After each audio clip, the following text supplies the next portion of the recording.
Mario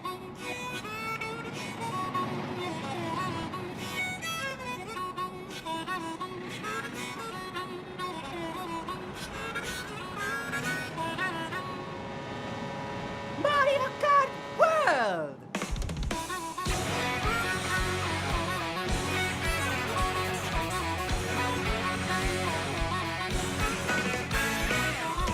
So originally, this was going to be a more general review of Mario Kart World, but I have since decided to take this video in a more specific direction, or I guess you could say a more specific route.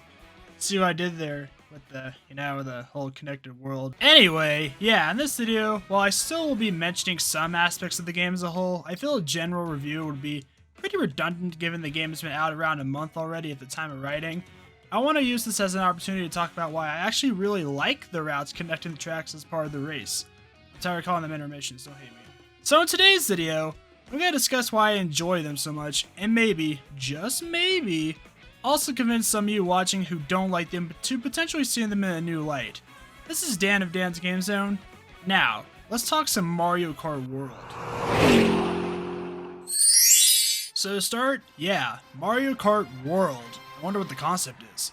Yeah, so unless you've been living under a rock, the whole point of this game is that in addition to the general tracks we've all come to know and love, the big new selling point is that now part of the competition is also driving to the tracks.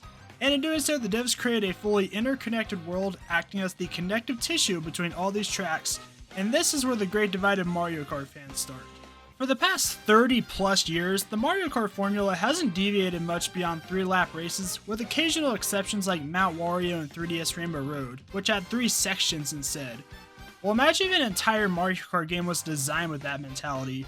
I've seen a very wide range of opinions on this. Some people love racing to the tracks, some think it's a waste of time, some are indifferent, etc. And what do I think? Well, I hope you guys are ready for some hot takes in this video, because I genuinely really dig this new approach to Mario Kart. Now before I go any further, yes, I do think it's silly that there isn't at least an option for standard 3-lap races online. I covered that in a previous video, so check it out if you want more of my thoughts on that can of worms. And also, before any of you get your fingers on the keyboard in the comments telling me how I'm wrong in every possible way and I'm a corporate bootlicker and a Nintendo shill.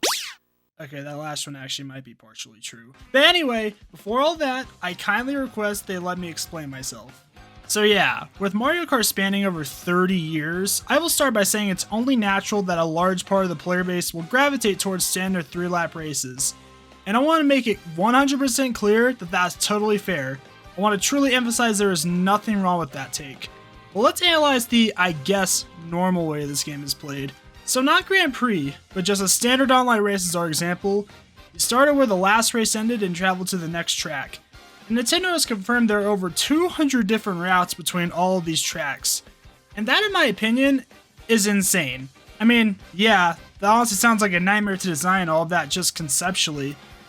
And yeah, I'll be the first to admit that with so many routes, there's no possible way every single one can be a winner in design. There are some that are genuinely pretty straightforward. But here's the thing for my main argument.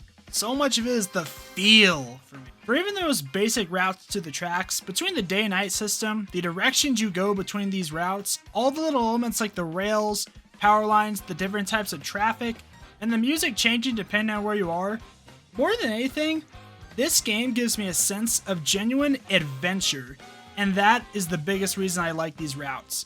No matter how complex or straightforward these routes are, the changing elements and unexpected nature of what can happen makes it feel like a journey, and I really like that. That sense of adventure is something I never knew I wanted from Mario Kart before. It really does give me that rush of energy I get every time I play Mount Wario or other tracks like that.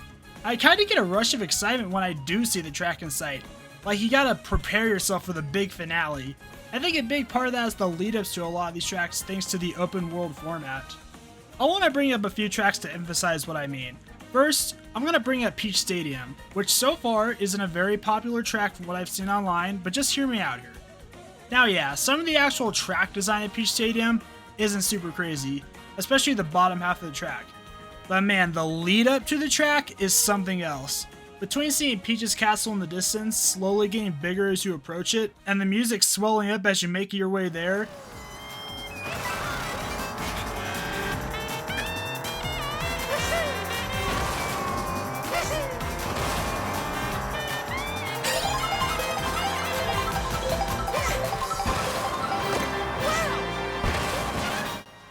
It feels like an event when you arrive, like, oh yeah, it's time to lock in. Another example I want to use is Bowser's Castle.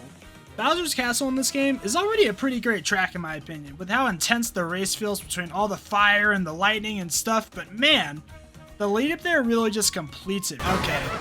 Alright, I get it! Now, while this is only coming from the perspective of traveling there from Choco Mountain, the journey there feels awesome. As you're driving, you have a huge mountain seeing the castle from the distance, with a huge Bowser face making it feel very ominous the whole way there. And then finally getting there by flying with this huge lightning and firestorm into the actual track makes it one heck of an entrance and a really cool set piece into the actual main event.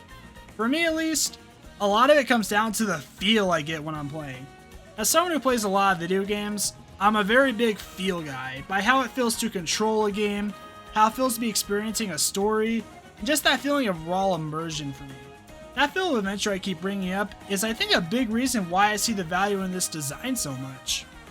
And while this next part is a bit more subjective due to the main cast not having an equal amount of costumes, all the different costumes for the main cast also play a part in that journey feel for me. Except for these guys, like, come on man, one costume for Donkey Kong? Like, this guy, he has more costumes in Mario Party 2. Anyway, seeing Mario, for example, change into all these different outfits over the course of a single knockout tour, if you keep getting food, adds to that immersion for me. Because of course you'll generally change clothes depending on where you are, and at least for me, makes the world feel bigger, if that makes sense. Well, with that out of the way, let's finally go into more detail regarding the layouts of the routes themselves. Now, there's been a lot of discussion if they're good or bad. If you've been watching this video, you can probably guess where my opinion falls. Now, I did already address that they're not all winners. Some of them generally are pretty simple. But depending on your perspective, that could actually be a good way to keep things interesting. A lot of these routes, I'd argue, do genuinely keep things interesting. I just think it may be less obvious than a standard Mario Kart track. And this is doubly so if you properly engage with the trick system and the elements around you. Look at this one route here. I can take the power line to avoid the chaos for a bit, take the fence to do that to a lesser extent, but possibly fall behind less, charge jump off of cars, buses, and even other players to try and get ahead, or in some routes go up the main path to find new shortcuts, or get in some of the giant vehicles to really cause a rampage. I appreciate all these different routes keeping things fresh and really making me think on my feet. And then when I do finally arrive to the track, I really have to adapt on the fly. And if anything, that pushes me to time trials more than other Mario Kart games, because despite only usually doing one lap at the end, that one lap, if you know what you're doing, could still change the entire course of the race if you play well. So yeah, are some of the routes meh? Sure. But especially with the sheer madness of this game's nature, I think calling them boring is a bit of a stretch. But that is simply just my opinion. If you're not a fan of the routes, there's really nothing wrong with that. I do think Mario Kart World on the surface leans more on the party game side than something like Mario Kart 8 Deluxe does, where that game on the surface has a better balance of competitiveness and party game fun. With all forms of art, you can't please everyone, but it's worse if you try to please literally everyone, because then you make a game for no one. So yeah, those are my thoughts regarding the routes and the overall open format of Mario Kart World. I love this game, and if you played it, let me know your thoughts on the game. But please be civil and respectful in the comments, even if you disagree.